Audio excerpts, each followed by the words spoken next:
প্রবাসে গিয়ে যেভাবে মাইনকার চিপায় পড়ে যায় মানুষ, এই ভাইয়ের ভিডিওটা দেখলে বুঝতে পারবেন। আসিয়ার লইগে লাল জামা কিনছো? হ, তোমার মাইয়া 2টা জামা কিনছে। যাক ভালো করছো, যা আসা তাই দিও। মারার আব্বার লইগে কিনছো? সবার লাগেই কিনছি। তোমার লইগে কি কিনছো? তুমি দেশে না আসা পর্যন্ত আমি কোনো ঈদে কিছু কিনবো না। এটা কোনো কথা কইলা বউ? তুমি আমার কাছে থাকলে আমার প্রতিটা দিনই ঈদের মতো লাগে। আর তোমার সারা এই নাও তো, রফিক তোমার লগে কথা কইব, ওর সাথে কথা কও। হ্যালো ভাইয়া। কিরে, ঈদের মার্কেট করছস? হ ভাইয়া করছি ভাইয়া, আমার আরো 5,000 টাকা লাগবো।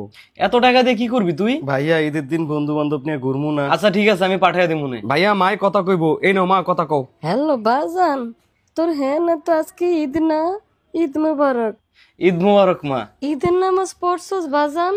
হ মা, পড়ছি মা। বাজান ভিডিও কল দে, তোর একটু দেহি। মা আমি ওই যে খাইতে বসছি তো মা, আমার হাতে খাবার, আমি খাবারটা খায়া তারপর তোমারে কল দেই। আচ্ছা ঠিক আছে, আজকে তুই কি রান্না করছস? কিছু রান্ধি নাই মা।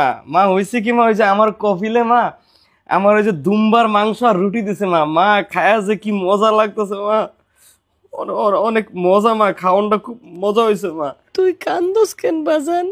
কান্দি না তো মা, ওই যে মাংস একটু জাল বেশি দিছে তো মা, এর লেগে। তুই আমার পেটের তনে জন্ম হইছস না বাজান?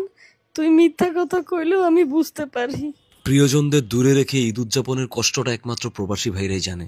সকল প্রবাসী ভাইদের ঈদ মুবারক।